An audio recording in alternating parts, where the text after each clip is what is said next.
She was 19 years old and had nowhere to go. No family waiting with an open door. No savings account to fall back on. No plan that looked safe on paper.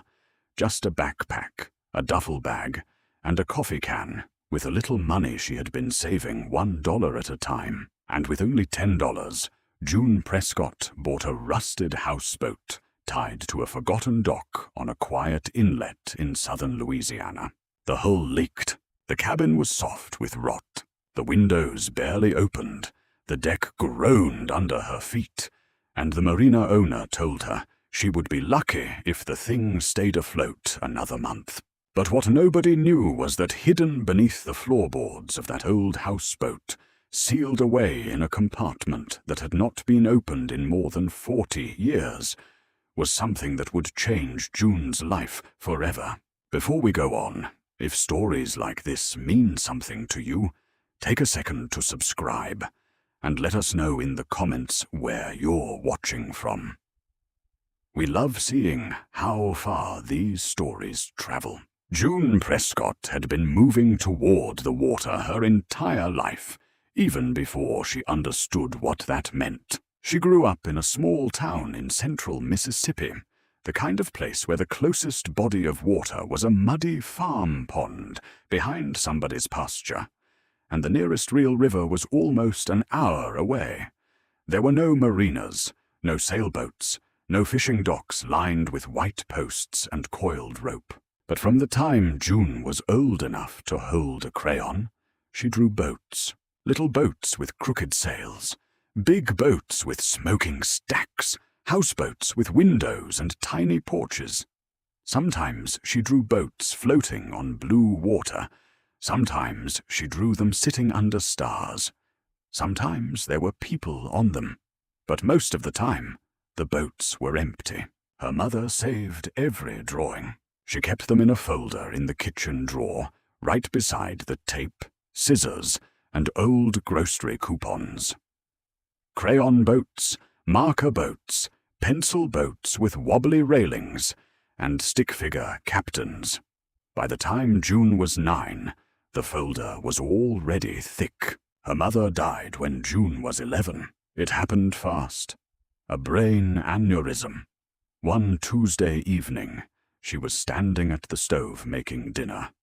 By Thursday morning, she was gone. After that, the house changed. June's father, Cal, worked maintenance at the local high school. He was quiet even before the loss, but after his wife died, quiet became something heavier. People in town always said he was doing his best, and maybe he was. He packed June's lunches. He went to parent-teacher conferences. He paid the rent on time. He never drank too much. He never raised his hand to her. He never disappeared, but something inside him had gone out. Not all at once. More like a fire losing heat, ember by ember, until one day there was only ash left.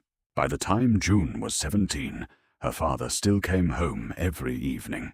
He still sat in his recliner. He still watched the news. He still ate the dinners June made or reheated. But when she spoke to him, he answered in half sentences. He looked past her more than at her. It was like he was living in a room she could see but could not enter. So eventually, June stopped trying to get in. Not because she didn't love him, because trying hurt too much. At 16, June got a part-time job at a marine supply store outside Jackson. It was nearly an hour away by bus, but she didn't care. The store sold boat parts, fishing gear, ropes, life jackets, batteries, fiberglass repair kits, and little stainless steel pieces with names she had never heard before. To June, it felt like walking into a foreign country where she somehow already belonged. The place smelled like rubber, oil, salt-stiff rope, and plastic packaging. It smelled like the ocean, even though the ocean was still more than 200 miles away. The owner was an older man named Thad. He had been a Coast Guard rescue swimmer when he was young, and he carried himself like someone who had seen both storms and people at their worst. Thad noticed June quickly, not because she was lonely, not because he pitied her, but because she wanted to learn. Most teenagers who worked for him just wanted a paycheck. June wanted to know why things were built the way they were. She asked what a bilge pump did. She asked why marine epoxy was different from regular epoxy. She asked what gel coat was for, why stainless hardware mattered, why a boat rope was called a line, and why every part seemed to have such a specific name. Thad told her the names mattered, because on a boat, especially in trouble, you did not always have time to explain. You had to know, so June learned. She memorized the parts catalogs. She learned to splice a line. She learned to read a tide chart. She learned how to identify different hull designs by shape. She learned what a stuffing box was, what a transom did, and why water could be the most beautiful thing in the world, and also the most unforgiving. More than anything, Thad taught her that a boat was a system, and if you understood the system, you could fix it. He used to say that everything in life was like that. Boats, engines, houses, money, people, grief. If you could understand the system, you had a chance. If you could not, you were at its mercy. June held on to that. She saved every dollar she could from the marine supply store. She kept the money in an old Folgers coffee can in the back of her closet. Even after she washed it, the can still smelled faintly like coffee grounds. By the time she turned 18, she had saved $880. By 19, she had $1,140. Then her father died on her birthday, a heart attack. He was sitting in his recliner with the evening news on. June found him when she came home from work. The television was still playing, the blue light flickering across his face. He looked peaceful. That was a strange thing to feel grateful for, but June was grateful anyway. He had not suffered. He had simply stopped the way she had been watching him stop for 8 years. Only now it was final. The house was not theirs. They had rented it from a man named Berkeley, who owned a few small properties around town, and rented them to people who paid on time and did not complain. After the funeral, Berkeley gave June 2 weeks. He was not cruel about it. He said his daughter needed the house. He said the rent was paid until the end of the month. He said he was sorry. And maybe he was. June nodded because there was nothing else to do. She packed her father's things into boxes for goodwill. She kept his old wool fishing sweater, a framed photograph of her parents from 1998, and very little else. Everything she owned fit into a backpack and one duffel bag. On the morning the lease ended, June stood on the porch with her bags and her coffee can. She looked at the front door for a long time before pulling it closed. The bus to Jackson left at 9:15. The bus from Jackson to Baton Rouge left at 11:40. June had been thinking about Louisiana for months. Thad had a brother named Walker who ran a marine repair shop outside Houma, down near the bayou.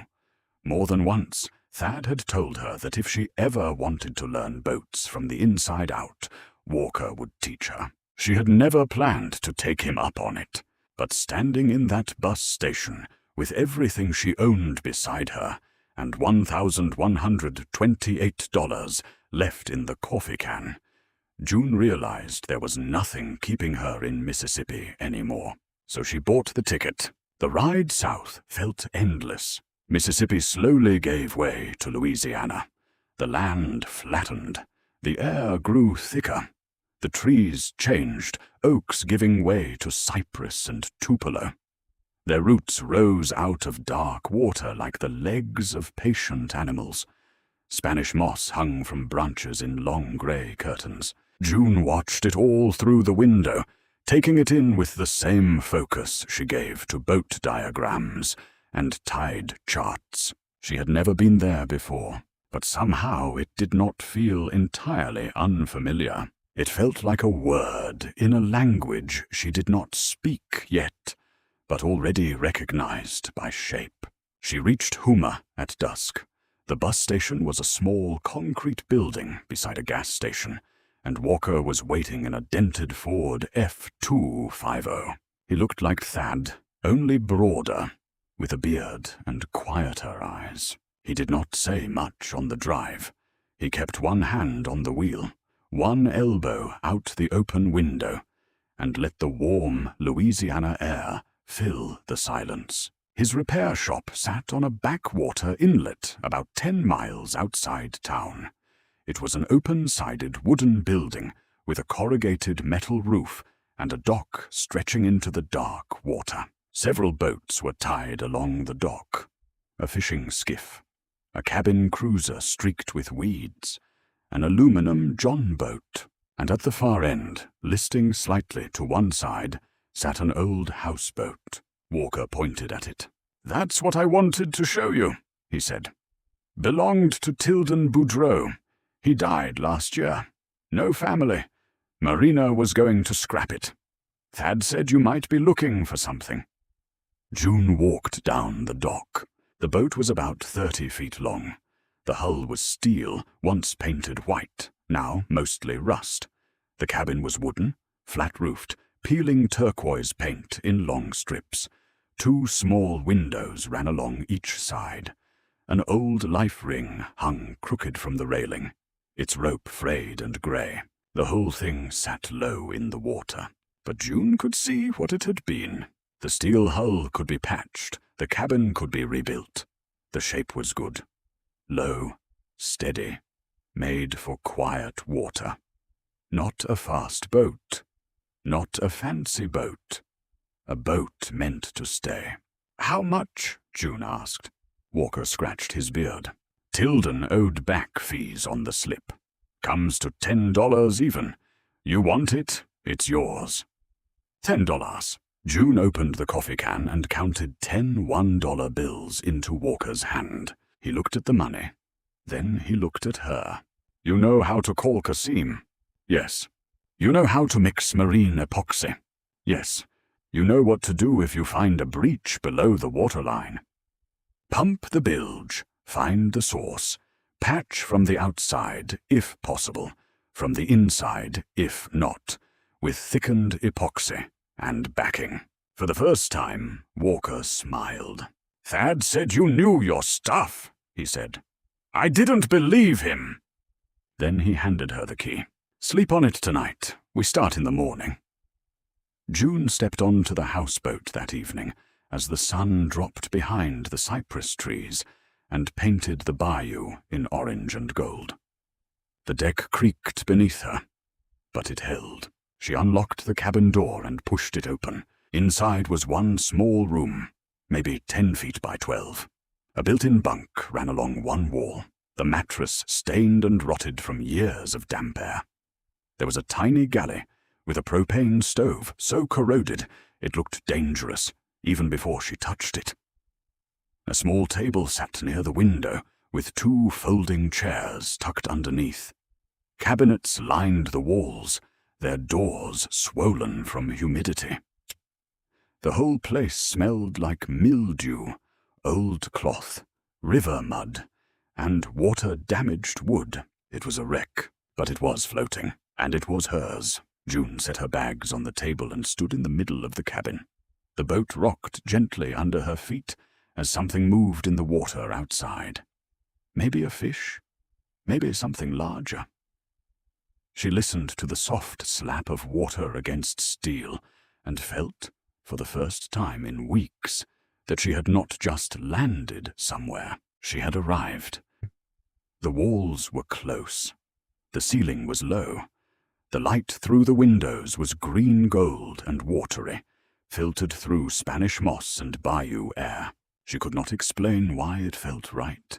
Maybe it was the smallness of it, the way everything was within reach. Maybe it was the movement under her feet, the feeling that the floor itself was alive.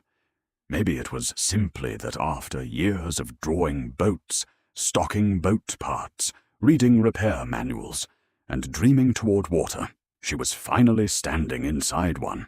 Whatever it was, June felt something settle in her chest. That first night, she slept on the floor in her sleeping bag. She shoved the rotten mattress against the wall and kept her backpack under her head like a pillow. Outside, the bayou made sounds she did not know yet. Frogs calling in waves, owls in the cypress trees, the slow lap of water, a sudden splash in the dark. At first, every noise made her eyes open, but after a while, the sounds stopped feeling like warnings and started feeling like company. By morning, she had slept more deeply than she expected. Walker arrived at 6 with 2 coffees and a paper bag of warm beignets from a place down the road. They sat on the dock, eating while the mist lifted off the water. Then Walker laid out the work. The hull needed patching, sanding, and repainting. The cabin needed to be gutted. The wiring was unsafe. The propane system had to go. The plumbing was basically non-existent. The bilge pump was seized. The wood was rotten in places where rotten wood should never be ignored. "It's a 6-month job if you do it right," Walker said. "Maybe longer. You can stay on her while you work, but it won't be comfortable." June looked back at the boat. "I can do uncomfortable." So they started. Her first job was the bilge. The bilge is the lowest part of a boat, the space under the floor where water collects, where tools get dropped, where mold grows, where secrets sometimes wait because nobody wants to crawl down and look. June lifted the hatch in the cabin floor and shined her flashlight down. There were 6 inches of dark water sitting below. She bailed it out with a coffee can and a bucket, scooping and dumping, bent over in the cramped cabin until her back burned. It took nearly 2 hours. When the water was gone, she aimed the flashlight into the bilge again. That was when she saw it. A wooden footlocker. It was old, the kind soldiers used to carry. Brass corners, leather straps, a heavy padlock rusted shut. It sat on a small wooden platform that had been built up from the bottom of the bilge, just high enough to keep it out of the water. Whoever put it there had meant for it to stay dry. June stared at it for a long moment. Then she climbed out and went to find Walker. He came back with her, knelt beside the hatch, and looked down. For once, he did not say anything right away. Then he scratched his beard and said, "Tilden was an interesting man." He told her Tilden Boudreau had served 3 tours in Vietnam. When he came home, he bought the houseboat and lived on it for 40 years. Never married, no children, worked as a mechanic in Houma, saved almost everything, spent almost nothing. "People wondered where his money went," Walker said. "Nobody asked. Tilden wasn't the kind of man you asked personal questions." He looked back down at the footlocker. "Maybe now we know." They lifted it out together. It was heavier than June expected, heavy in the dense, stubborn way of something packed with metal. They set it on the deck, and Walker handed her a hacksaw. "It's your boat," he said. "You open it." June cut through the rusted padlock. It dropped to the deck with a dull sound. She unbuckled the leather straps and lifted the lid. Inside were rows of small canvas bags wrapped in oilcloth. Each bag was tied with twine. Each had a paper tag with a date written in faded ink. The earliest said 1979. The latest said 2018. June picked one up. It was heavy. She untied the twine and opened it. Coins? Old silver coins. Morgan silver dollars. Walking Liberty $half. Mercury dimes. Quarters worn smooth from years of hands. Another bag held more coins. Another held folded bills wrapped with an old rubber band. Another held only dimes. There were 43 bags in all, one for nearly every year between 1979 and 2018, except 2 missing years. Each bag held whatever Tilden had saved that year. Some were nearly empty. Some were packed so tight the seams strained. June and Walker spent 2 days counting everything. Walker called a coin dealer in Thibodeau, a man he trusted, who came out and appraised the silver properly. He checked dates, condition, metal value, and collectability. He did not rush. He did not talk down to June. When it was finished, the total came to $48,200. June sat very still when he said it. That was more money than she had ever seen written in one number. At the bottom of the footlocker, beneath the last canvas bag, was a folded American flag and a sealed envelope. On the front, in thin, shaky handwriting, it said, "To whoever finds this." June opened it carefully. The letter was from Tilden Boudreau. He wrote that he had been born in Cocodrie, Louisiana, in 1948, that he had served in the Marines from 1966 to 1972, that he had come home with memories he could not explain and a silence he could not escape. He wrote that the boat had saved him, not because it took him far away, but because it gave him one small place he could understand, one place where everything had a purpose, a line, a hatch, a pump, a hull, a leak, a system. He wrote that he bought the boat in 1979 for $400 and had lived on it ever since. Every year he saved what he could in a bag and wrote the year on it. He had no family, no one to leave it to, so he was leaving it to whoever found it. Maybe that person needed shelter. Maybe they were trying to build something. Maybe they were just lost. "I was all of those things once," he wrote. "I hope this helps." June read the letter twice. Then she folded it carefully and put it back in the envelope. She sat on the deck while the morning sun came over the bayou and turned the water bright. She did not cry, but her throat tightened until it hurt. She thought of her mother saving crayon drawings in a kitchen drawer. She thought of her father fading away in his recliner. She thought of Tilden Boudreau, a man she had never met, saving one small bag at a time for someone he could not imagine. And for the first time in her life, June understood that being lost and being found were not opposites. Sometimes they were the same road, just different points along the way. The next morning, Walker drove June into town to open a bank account. She carried the canvas bags in a paper grocery sack, her hands gripping the top, like if she loosened her hold, the whole thing might disappear. The bank sat on a quiet street in Houma, brick building, glass doors, the kind of place that looked both ordinary and official at the same time. Inside, the air was cool and still. A young teller looked up and smiled, but when she saw what June set on the counter, her expression shifted. Coins, old bills, canvas bags with dates written in faded ink. "Give me just a moment," she said. She disappeared into the back and returned with the branch manager, a woman in her 50s named Therese. She had the kind of presence that made people speak carefully, without quite knowing why. Therese listened as June explained. June showed her the letter. Therese read it slowly, her finger moving across the lines. When she finished, she folded it back along its original crease and handed it to June. "You take care of that boat, Cher," she said quietly. "Tilden was a good man." June nodded. That day, she deposited most of the money. Not all of it. She kept a small portion in cash, enough to remind herself that it had been real in her hands.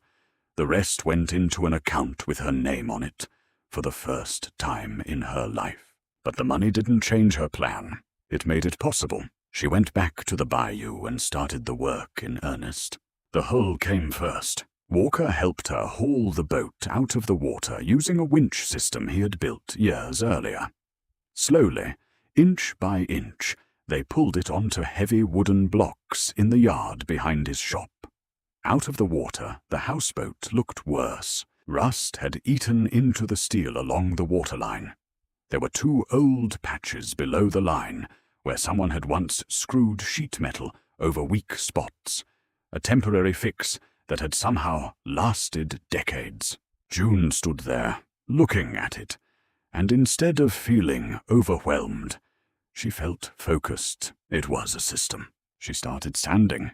Hour after hour, day after day, the sound of the power sander filled the yard.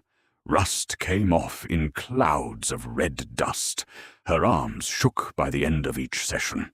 Her shoulders burned so badly at night, she had to roll onto her side just to sleep. But slowly, the steel came back. Dull silver in the morning, warm bronze under the afternoon sun. When the sanding was done, she attacked the rust spots with a wire brush, grinding them down to clean metal. She treated the surface with phosphoric acid, converting what remained into something stable. Then came the epoxy. Walker showed her how to mix it just right, not too thin, not too thick. Like peanut butter, he said. It should stay where you put it. She layered it carefully over weak spots, building strength back into the hull, one section at a time.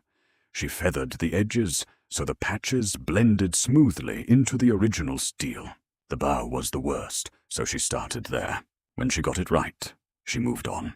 When she didn't, she sanded it back and did it again. No shortcuts. Once the repairs were done, she sealed the entire hull with 2 coats of epoxy primer. Thick, dense, protective. It bonded to the steel like a second skin. Then came the paint. 3 coats of marine enamel in a deep, dark blue. She had gone to a marine supply shop in Houma, and the man behind the counter had looked at her, listened for less than a minute, and then disappeared into the back. When he returned, he handed her a quart. "This is what you're looking for," he said.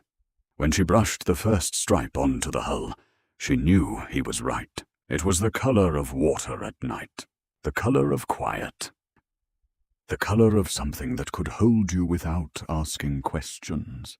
When the 3rd coat dried, the boat didn't look abandoned anymore. It looked alive. Walker stood beside her in the yard, hands on his hips, studying the finished hull. "I've been doing this 35 years, he said. "I've never seen a first-time job that clean." That was all he said. For June, it was enough. Then came the cabin. She stripped it down to the frame. The walls came out in splintered pieces. The insulation, soaked and moldy, went into trash bags, along with years of dust, debris, and things that had no name anymore. She pulled out the old wiring, corroded and unsafe. The propane stove came out with a wrench and more effort than she expected. When it was empty, she stood inside the bare frame and saw the structure for what it was. Not ruined, just unfinished. She rebuilt it piece by piece. Marine plywood for the walls, cedar siding for durability and resistance to moisture, closed-cell foam insulation between the studs. She added larger windows on each side, letting in light that the old boat had never known. She rebuilt the roof, sealing it carefully and installing a small skylight at the center. During the day, a beam of sunlight would fall directly onto the table she planned to build. She installed a new propane system, properly vented this time, with a regulator, shut-off valve, and a carbon monoxide detector mounted above. She rewired everything with marine-grade cable, color-coded exactly the way Thad had taught her. No guessing, no shortcuts. On the roof, she mounted a solar panel connected to a battery bank stored beneath the bunk in a sealed compartment. She installed a freshwater tank that held 30 gallons and added a simple hand pump. In one corner, she built a small enclosed space for a composting toilet. Everything had a place. Everything had a function. Inside, she built her own furniture. A bench that doubled as storage. A drop-leaf table that could fold flat against the wall. A bed in the bow, sized perfectly for her, with drawers underneath. Bookshelves went everywhere she could fit them. She already knew what she would fill them with. Marine engineering manuals, field guides to birds and plants, old novels, a worn copy of Moby Dick that had belonged to her mother. She kept the footlocker. She cleaned the brass corners until they shone softly in the light. She oiled the leather straps. She placed it under her bed. Inside, she kept the folded American flag, the letter, and one empty canvas bag from 1979. She didn't know exactly why she kept that one, but it felt right. A beginning. 8 months passed like that. Work, rest, repeat. The houseboat transformed. From the outside, it looked completely different. The deep blue hull, the clean cedar cabin, the new fittings catching the light. But underneath, it was still the same boat. June hadn't changed what it was. She had restored it, and that difference mattered. The people around the bayou began to notice her. At first, they were curious. Then they were friendly. Then they treated her like she had always been there. Walker introduced her to fishermen, shrimpers, and guides who came through the shop. They didn't ask many questions. People there didn't do that. They watched. They waited. They decided. And June gave them what they needed to see. She showed up. She worked. She didn't make a fuss. A woman named Adelaide, who ran a small Cajun restaurant in town, started bringing her gumbo every Friday. She would drive out with a cooler in the back of her truck, hand June a mason jar still warm, and refuse any money. "You eat," she'd say. "You too thin." June learned later that Adelaide had been Tilden's friend. The gumbo wasn't charity. It was a promise being kept. A man named Buddy, who trapped crawfish for a living, taught her how to set traps along the shallow banks. He showed her how to bait them, where to place them, how to check them at dawn before the birds got there first. Soon, June had her own supply. She would boil crawfish on her stove with cayenne, lemon, and whatever beer Walker handed her at the end of a long day. She ate on the deck, watching the sun rise over the water. A retired tugboat captain named Pelham came by one afternoon. He stood on the dock, looking at the houseboat for a long time before speaking. "He'd be happy," he said. June looked at him. "Tilden," Pelham added. "He'd be happy with this."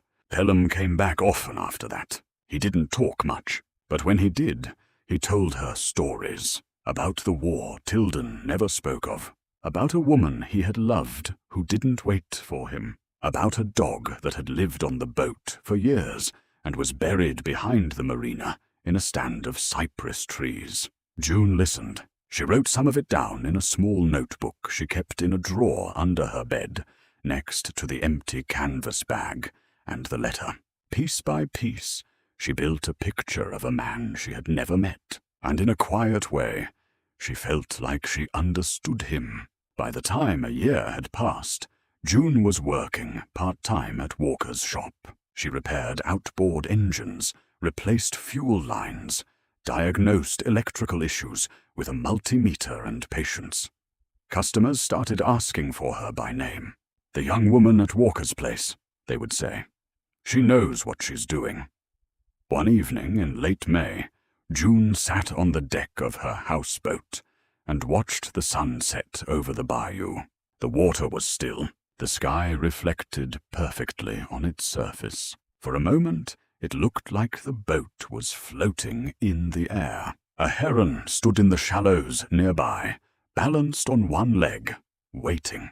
June watched it, and after a while, the heron turned and watched her back. They stayed like that for a long time. Two quiet things in a quiet place. June thought about everything that had brought her there. Her mother, her father, Thad, Walker, Tilden. All the pieces of a system she had not understood at the time, all leading her, step by step, toward the water.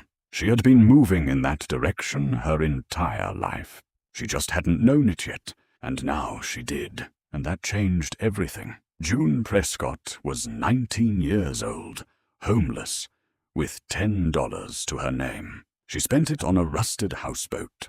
It was the best decision she ever made. If this story stayed with you, take a second to subscribe and share it with someone who might need it. And tell us in the comments, what's a place you've been pulled toward your whole life?